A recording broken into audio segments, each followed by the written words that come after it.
साथियों, आज हम लोग कक्षा 7 के नए पाठ्यक्रम पर आधारित गणित का पहले अध्याय को पढ़ने का प्रयास करेंगे। इस अध्याय में पूर्णांक के योग एवं व्याकलन के गुण और इसके अंतर्गत आने वाले सभी बिंदुओं पर हम लोग विशेष चर्चा करेंगे। तो चलिए हम चलते हैं अपने कॉपी पर।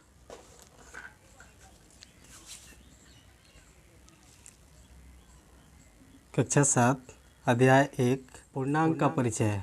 पूर्णांक का परिचय करने से पहले हम थोड़ी देर पूर्ण संख्या पे नज़र डालेंगे।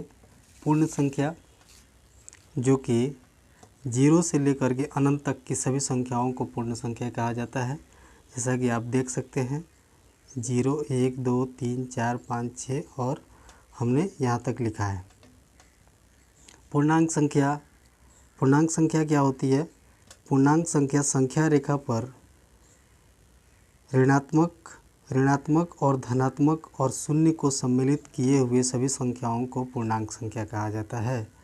आप देख सकते हैं संख्या रेखा पर, संख्या रेखा के दाहिने तरफ जो संख्याएं लिखी गई है ये धनात्मक है,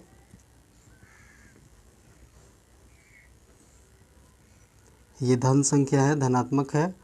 और ये जो बाएं तरफ 0 के शून्य के बाएं तरफ जो लिखी गई है ये ऋणात्मक है।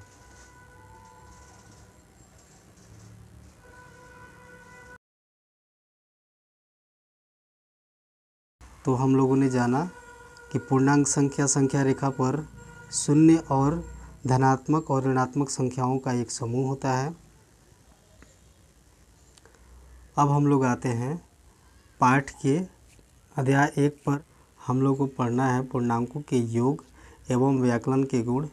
योग के अंतर्गत समृद्ध जितनी भी संख्याएं होती हैं उनके बारे में हम लोग जानेंगे। सबसे पहले उदाहरण में जो दिया हुआ है, जब दो पूर्ण संख्याओं का योग पुनः एक पूर्ण संख्या से होती है तब एक पूर्ण संख्या ही प्राप्त होती है।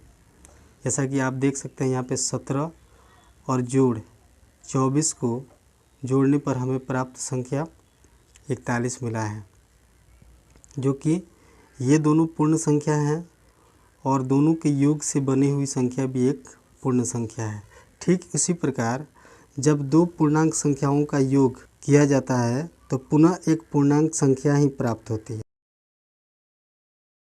जैसे कि -5 -4, इन दोनों संख्याओं को यानी घटाओं का 5 योग घटाओं का 4 बराबर आप देख सकते हैं यहाँ पे घटाओं का 9 यानी माइनस का 9 दिया हुआ है। वैसे ही माइनस का 9 प्लस का 15 का 7 करने पर हमें प्राप्त संख्या प्लस की 6 संख्या जो प्राप्त होती है यह भी एक पूर्णांक संख्या है। ये दोनों कौन सी संख्याएं हैं? तो पूर्णांक है। उदाहरण से हम लोगों ने समझने का प्रयास किया कि पूर्णांक संख्या क्या होती है।